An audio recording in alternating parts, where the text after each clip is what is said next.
असली अमीरी। प्रस्तावना।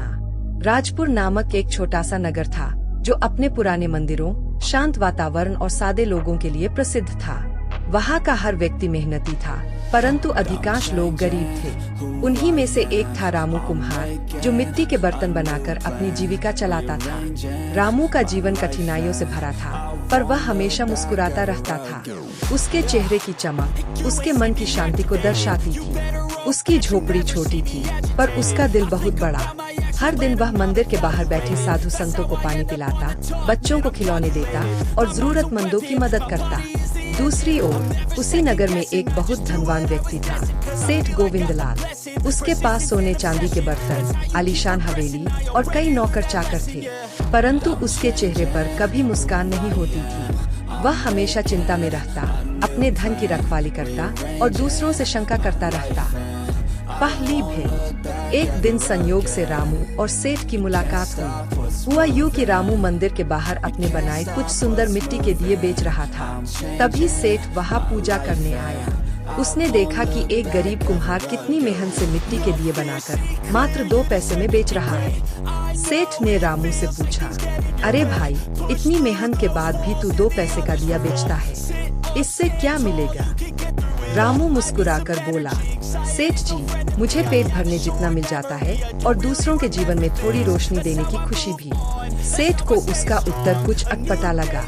उसने सोचा, कैसे कोई इतना संतुष्ट रह सकता है जब उसके पास कुछ भी नहीं। वह बोला, अगर तू मेहनत करे और मेरे यहाँ काम करे तो मैं तुझे अच्छी तनख्वाह दूंगा। मिट्टी से खेलना छोड़, पैसे कमाना सीख। रामू ने आदर से कहा, सेठ जी, आपका प्रस्ताव अच्छा है, पर मैं मिट्टी से जीवन बनाता हूँ और आप पैसे से चिंता बढ़ाते हैं। मुझे मेरी मिट्टी ही प्यारी है। सेठ मुस्कुराए बिना चला गया। उसे लगा, यह आदमी नासमझ है। समय का चक्र। दिन बीतते गए। एक रात नगर में भयंकर वर्षा हुई। सेठ की हवेली में पानी भर गया और उसका अनाज का गोदाम भीग गया। उसके नौकर भाग गए। वही रामू अपनी झोपड़ी में बैठा, मिट्टी के दिए जलाकर भगवान का धन्यवाद कर रहा था कि उसकी झोपड़ी सुरक्षित रही। अगले दिन सेठ मदद के लिए बाहर निकला। नगर की गलियों में कीचड़ था। तभी उसने देखा, वही कुम्हार अपने पड़ोसियों के साथ लोगों को छप्पर सुधारने में मदद कर रहा था। सेठ को देखकर रामू बोला, सेठ जी, आपकी हवेली में पानी घुस गया होगा, आइए मेरे घर में थोड़ी देर आराम कर लीजिए। सेठ चौंक गया। इतने बड़े सेठ को किसी गरीब के घर जाना शोभा नहीं देता था, परंतु उसकी मजबूरी थी। वह रामू की झोपड़ी में गया। मिट्टी के चूल्हे पर चाय बन रही थी और दीवारों पर बच्चों की हंसी गूंज रही थी। उसने पहली बार महसूस किया कि गरीबी में भी खुशी हो सकती है। सीख की शुरुआत। रामू ने पूछा, सेठ जी, आप इतने उदास क्यों रहते हैं? सेठ ने भारी मन से कहा, रामू, मेरे पास सब कुछ है, धन, मकान, नौकर, पर नींद नहीं है। दिन रात चिंता रहती है कि कोई मेरा धन न छीन ले। रामू बोला, सेठ जी, आपकी चिंता आपके धन की नहीं, आपके मन की है। जिसने मन को जीत लिया, उसे दुनिया की कोई चिंता नहीं सताती। सेठ चुप रहा।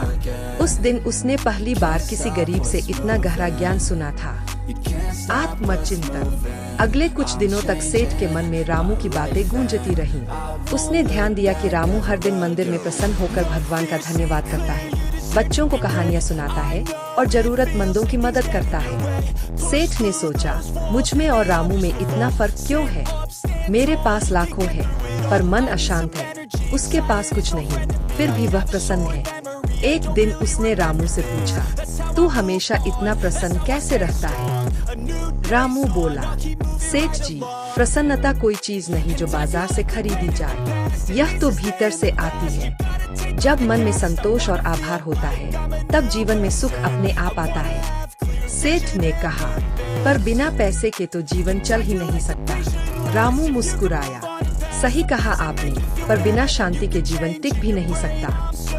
बड़ा निर्णय। धीरे धीरे सेठ के भीतर परिवर्तन आने लगा। उसने अपने नौकरों से कठोर व्यवहार करना छोड़ दिया, गरीबों को भोजन बांटने लगा, मंदिर में जाकर रामू से बात करता। एक दिन उसने अपने बेटे को बुलाकर कहा, बेटा, अब मैं जीवन में केवल धन नहीं, मन का सुख चाहता हूँ। धन से हम शरीर को तृप्त कर सकते हैं, पर आत्मा को नहीं। उसका बेटा आश्चर्य से बोला, पिताजी, क्या आप सब कुछ छोड़ देंगे? सेठ ने कहा, नहीं, मैं छोड़ूंगा नहीं, पर बांटूंगा। जो धन समाज की भलाई में लगे, वही सच्ची कमाई है। सेवा का मार्ग। सेठ ने नगर में एक विद्यालय बनवाया ताकि गरीब बच्चे पढ़ सके। उसने अस्पताल में दवाइयों का प्रबंध कराया और मंदिर के पास अन्न क्षेत्र शुरू करवाया, जहाँ रोज 100 लोगों को भोजन मिलने लगा। रामू को देखकर उसने कहा, भाई, तूने मुझे असली अमीरी का रास्ता दिखाया। पहले मैं सोचता था कि पैसा ही सब कुछ है, पर अब समझ गया, असली अमीर वह है जो बांटता है। रामू बोला, सेठ जी, जब धन से दूसरों का कल्याण होता है, तभी वह पवित्र बनता है, वरना वह बोझ बन जाता है। परीक्षा का समय। कुछ महीनों बाद नगर में महामारी फैली। लोग भयभीत थे। सेठ का बेटा भी बीमार पड़ा। शहर के बहुत से डॉक्टर भाग गए। तब वही रामू दिन रात गांव में लोगों की सेवा करने लगा। वह मरीजों को खाना पहुंचाता, औषधियां बांटता और हिम्मत देता। एक दिन सेठ के घर भी गया। उसने देखा कि उसका बेटा बुखार में तड़प रहा है। उसने तुरंत जड़ी बूटियों से दवा बनाई, पानी पिलाया और पूरी रात वही रहा। सुबह जब सेठ का बेटा ठीक हुआ, तो सेठ की आंखों में आंसू आ गए। उसने कहा, रामू, मैं तेरा यह उपकार कभी नहीं भूलूंगा। रामू मुस्कुराकर बोला, सेठ जी, यह उपकार नहीं, हमारा कर्तव्य है। जब हम दूसरों की पीड़ा में सहभागी बनते हैं, तभी सच्चे मनुष्य कहलाते हैं। अंत। असली अमीरी की पहचान। महामारी के बाद नगर फिर से सामान्य हुआ। अब लोग सेठ को दानवीर गोविंदलाल कहने लगे। वह हर वर्ष गरीब बच्चों के लिए कपड़े और किताबें दान करता। एक दिन उसने रामू से कहा, भाई, तूने मुझे जो सिखाया वह किसी ग्रंथ में नहीं लिखा। तू मेरा गुरु है। रामू हंसते हुए बोला, सेठ जी, अगर मैं गुरु हूँ तो मेरा पहला उपदेश यही है, अमीरी धन से नहीं, मन से होती है। सेठ ने उसकी बात को अपने जीवन का सूत्र वाक्य बना लिया।